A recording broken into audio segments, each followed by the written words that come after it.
పరిశుద్ధ గ్రంథం ఛానల్ వీక్షిస్తున్న ప్రతి ఒక్కరిని దేవుని పేరిట వందనాలు తెలియజేసుకుంటున్నాం. ప్రేమ, సంతోషము, సమాధానం సదా మీకు తోడే ఇండి నడిపించునుగాక. నిన్నటి దినాన ఇర్మియా గ్రంథం 28వ అధ్యాయం చదువుకున్నాం. ఈరోజు ఇర్మియా గ్రంథం 29వ అధ్యాయం చదువుకుందాం.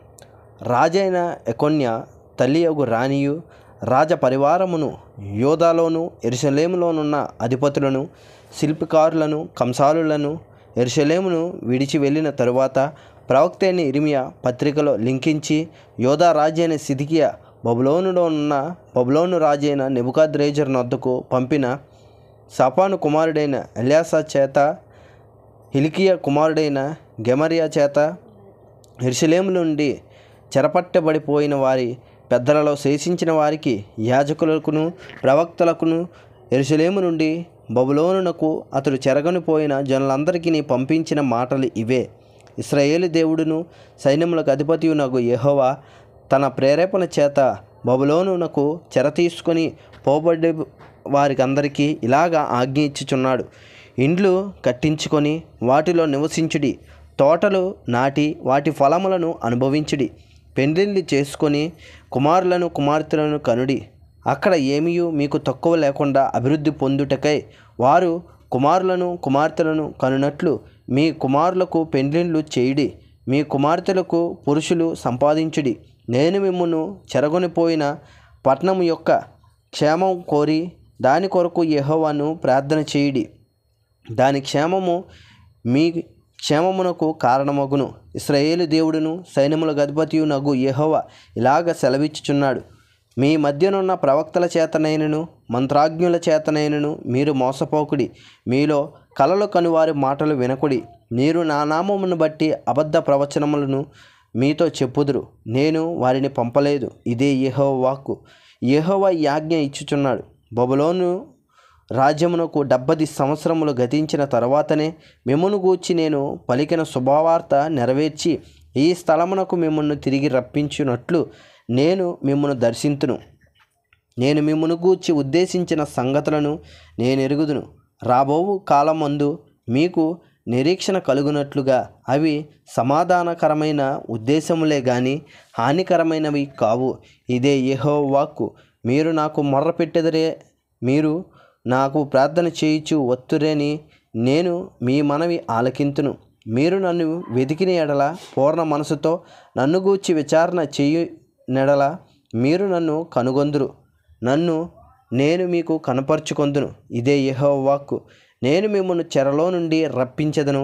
నేను మిమ్మల్ని చెరపట్టి ఏ జనంలోకి ఏ స్థలంలోనికి మిమ్మల్ని తోలివేసితునో ఆ జనులందరిలో నుండి ఆ స్థలములన్నిటిలో నుండి మిమ్మల్ని సమకూర్చి రప్పించెదను. ఇదే యెహోవా వాక్కు. ఎచట నుండి మిమ్మను చెరకు పంపితునో అచటికే మిమ్మను మరలా రప్పింతును. బబులోనులో మీకు యెహోవా ప్రవక్తలని నియమించి ఉన్నాడని మీరు చెప్పుకొంటిరే. సరే, దావీదు సింహాసనమందు కూర్చుని ఉన్న రాజును గూర్చియు మీతో కూడా చెరలోనికి పోక ఈ పట్టణంలో నివసించు ప్రజలను గూర్చియు మీ సహోదరులను గూర్చియు యెహోవా ఈ మాట సెలవిచ్చుచున్నాడు. సైన్యములకు అధిపతియగు యెహోవా ఇలాగ సెలవిచ్చుచున్నాడు. నేను వారి మీదకి ఖడ్గము, క్షేమమును, తెగులును పంపుచున్నాను. కుళ్ళి కేవలము చెడిపోయి తినశక్యము కాని ఆ అంజూరపు పండ్లను ఒకడు పారవేయినట్లు నేను వారిని అప్పగించుచున్నాను. యెహోవా వాక్కు ఇదే. వారు విననొల్లని వారై నేను పెందలకాడ లేచి ప్రవక్తలైన నా సేవకుల చేత వారి యొద్దకు పంపిన నా మాటలను ఆలకింపకపోయిరి గనుక నేను ఖడ్గము చేతను, క్షేమం చేతను, తెగులు చేతను వారిని హింసించుచు భూరాజ్యములన్నిటిలో వారిని ఇటు అటు చెదరగొట్టెదను. నేను వారిని తోలివేయు జనులందరిలో శాపాస్పదముగాను విస్మయకరణముగాను అపహాస్యాస్పదముగాను నిందాస్పదముగాను ఉండినట్లు వారిని అప్పగించుచున్నానని యెహోవా సెలవిచ్చుచున్నాడు. నేను యెరూషలేములో నుండి బబులోనునకు చెరగొనిపోయిన వారలారా, మీరందరూ యెహోవా ఆజ్ఞను ఆలకించుడి. నా నామమును బట్టి మీకు అబద్ధ ప్రవచనములు ప్రకటించు కొలాయ కుమారుడైన అహాబు గూర్చియు మాయసేయ కుమారుడైన సిద్కియాను గూర్చియు ఇశ్రాయేలు దేవుడును సైన్యములకు అధిపతియగు యెహోవా ఇలాగ సెలవిచ్చుచున్నాడు. ఆలకించుడి.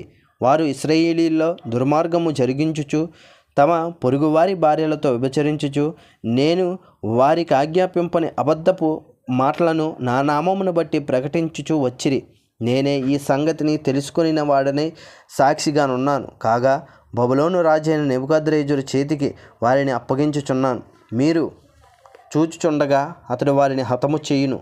చెరపట్టబడి బబులోనులో ఉన్న యోధా వారందరూ బబులోను రాజు అగ్నిలో కాల్చిన సిద్కియా వలెను అహాబు వలెను యెహోవా నిన్ను చేయును గాకని చెప్పుచు వారి పేర్లను శాపవచనముగా వాడుకొందురు.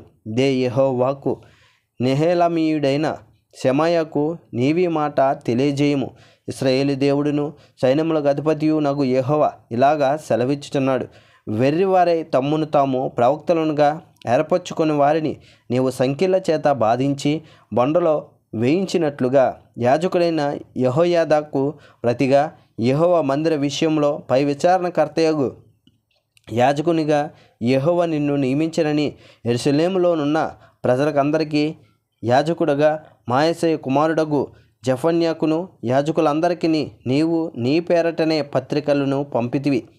అనాతోతీయుడైన ఇర్మియాను నీవేలా గద్దింపకపోతివి? అతడు తన్ను తాను మీకు ప్రవక్తనుగా చేసుకొనేను గదా. అదియుగాక దీర్ఘకాలము మీరు కాపురముందురు, నివసించుటకై ఇండ్లు కట్టించుకొనుడి, ఫలములు తినుటకై తోటలు నాటుడి అని బబులోనులోనున్న మాకు అతడు వర్తమానం పంపియున్నాడు.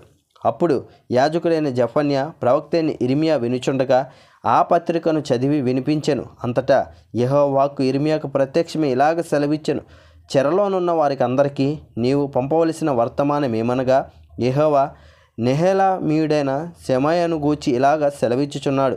నేను అతన్ని పంపకపోయినను షెమాయా మీకు ప్రవచించుచు అబద్ధపు మాటను నమ్మినట్లు చేసెను గనుక యెహోవా ఇలాగ సెలవిచ్చుచున్నాడు. నెహెలామీయుడైన షెమాయా యెహోవా మీద తిరుగుబాటు చేయుదుమని చాటించెను గనుక అతనిని అతని సంతానమును నేను శిక్షించుచున్నాను. ఈ జనులలో కాపురముండువాడొకడును అతనికి మిగిలి ఉండడు. నా ప్రజలకును నేను చెయ్యు మేలును అతడు చూడడు.